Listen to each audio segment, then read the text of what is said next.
Alright, today we're going to be putting a cool and clean oil filter relocation kit from DK Custom Products. Their customer service is great, and this is going on a 2006 Electric Glide. It's pretty custom. I'm in the middle of rebuilding the whole thing. I'll give you a shot later. But first what we're going to do is take the oil filter adapter, which is this piece here, make sure it has this O-ring in it, and what I'm going to do, because this happens to fall out pretty easy, take a little bit of tacky bearing grease.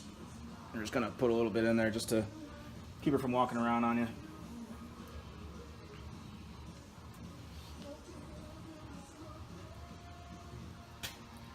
So once you took your old oil filter off, you're going to put this right in its place. Hopefully you can see that. Make sure that O-ring stays in its spot, which mine isn't.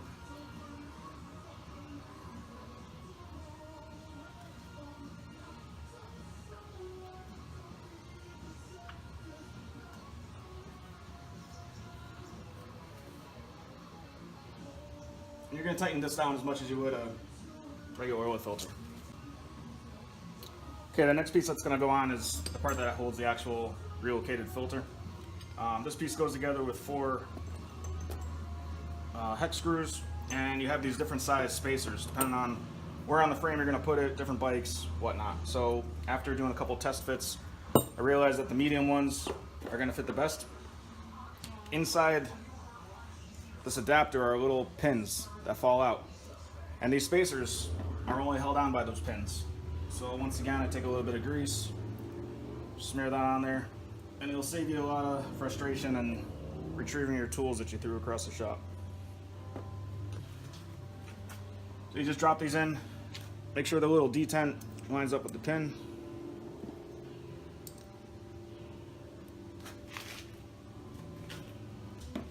You got your screws, got a 3/16 Allen wrench. Figure out where you want this to go in your frame. Make sure it's not going to be in the way of the fender. Make sure it's not going to be in the way of any moving parts. And basically, you're just going to sandwich the frame on here.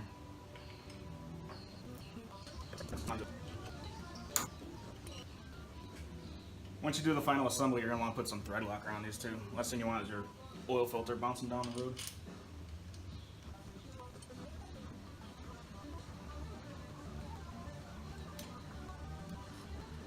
Alright, once you get that tight, 8 to 10 foot-pounds, you're going to put on your hoses. They provide 1 long hose and 4 clamps.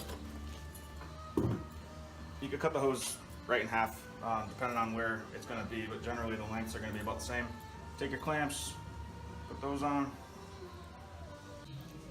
Okay, very important thing to notice, at the 2 o'clock, hopefully you can see it, it says out. And at the 7 o'clock it says in. So oil is going to come out of the adapter, and I marked these barbs I and O for in and out. So the barb closest to the frame is the in, one furthest away is out. So in does not go to in, and out does not go to out. Oil comes out of the engine and goes into the relocator. So I'm going to push that on. That's my in. So it's basically coming out of the relocator back into the motor, and vice versa, it's coming out of the motor and it's going into the filter.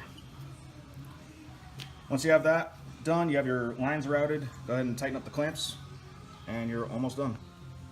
So once you have your hose clamps tightened up, verified your hoses aren't in contact with anything, screw on your favorite oil filter, take it for a ride, see if anything leaks, make sure everything's tight about every 5,000 miles, and enjoy your oil changes. I called tech support, and there's a 1/8 inch NPT threading on the top. You could actually put an adapter and put a oil pressure gauge, oil temperature gauge, you know, whatever you want in there. I found one that's both, but it's kind of too big. But all right, that's about it. Thank you.